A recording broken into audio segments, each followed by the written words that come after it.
खबर यूपी के लोकसभा 72 के फेफना देश में चल रहे सबसे बड़े चुनाव के दौरान जम्मू कश्मीर में वायुसेना के वाहन पर आतंकी हमले के सवाल पर यूपी सरकार में श्रम मंत्री अनिल राजभर का बड़ा बयान। कहा, पाकिस्तान और चीन सहित पूरी दुनिया में मोदी और देश विरोधी शक्तियां गोलबंद होकर चुनाव को डिस्टर्ब करना चाहती हैं। यही नहीं, श्रम मंत्री ने ओपी राजभर को दी नसीहत। कहा कि कुछ भी बोलने से पहले शब्दों को संवेदनशीलता का रखें ध्यान, तभी चुनाव में आएंगे सकारात्मक परिणाम।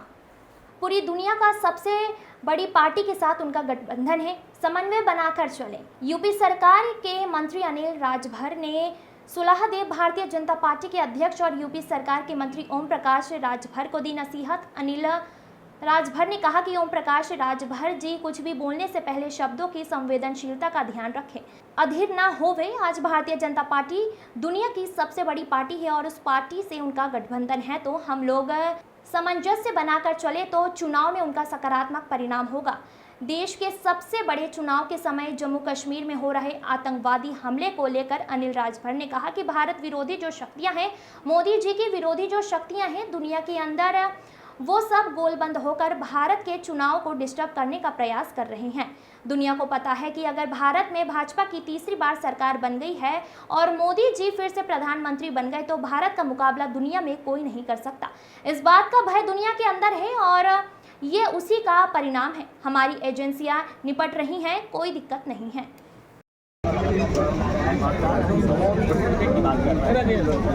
पहले बात मैं यही कहूँगा कि कुछ भी बोलने से पहले शब्दों की संवेदनशीलता का ख्याल रखें और अधीर न हो।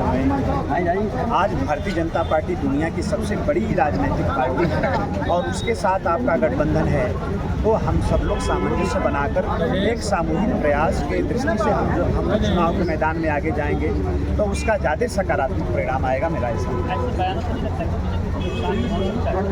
नहीं, देखिए जनता हर बात हर शब्द को समझती है। अब पहले जैसी जनता नहीं रही, हमारी जनता आज राजनीतिक हो चुकी है और मुझे लगता है कि आगे ऐसी कोई बात। देखिए जब आदमी चुनाव में होता है, भीड़ में होता है, तो आप उसके मानसिक स्तर को आप समझ सकते हैं। कभी जाने अनजाने कुछ शब्द का हेरफेर हो सकता है, उसको अन्यथा इस तरह से बात पर मुझे लगता है जनता नहीं रही।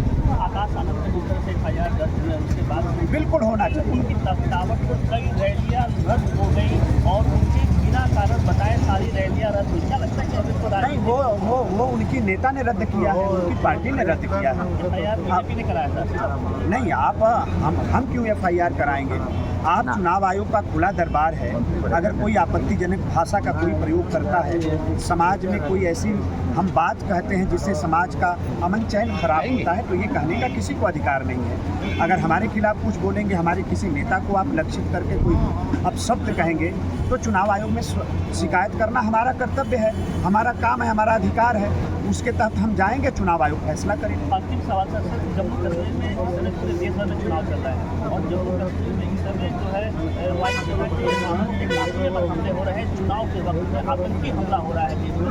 कैसे देखते हैं, क्या चुनाव प्रभावित करना? बिल्कुल, आपने चाइना का बयान देखा होगा, आप पाकिस्तान की बात को सुन रहे हैं। भारत विरोधी जो शक्तियां हैं, मोदी जी की विरोधी जो शक्तियां हैं दुनिया के अंदर, वो सब गोल बंद होकर भारत के चुनाव को डिस्टर्ब करने का प्रयास कर रही हैं और ऐसा करने में वो कभी उनको सफलता मिलेगी नहीं। दुनिया को भी पता है कि भाजपा की तीसरी बार सरकार बन गई अगर और मोदी जी फिर से अगर प्रधानमंत्री बन गए तो भारत का मुकाबला दुनिया में कोई नहीं कर सकता। इस बात का भय दुनिया के अंदर है और उसी का परिणाम है हमारी एजेंसियां निपट रही, कोई दिक्कत नहीं।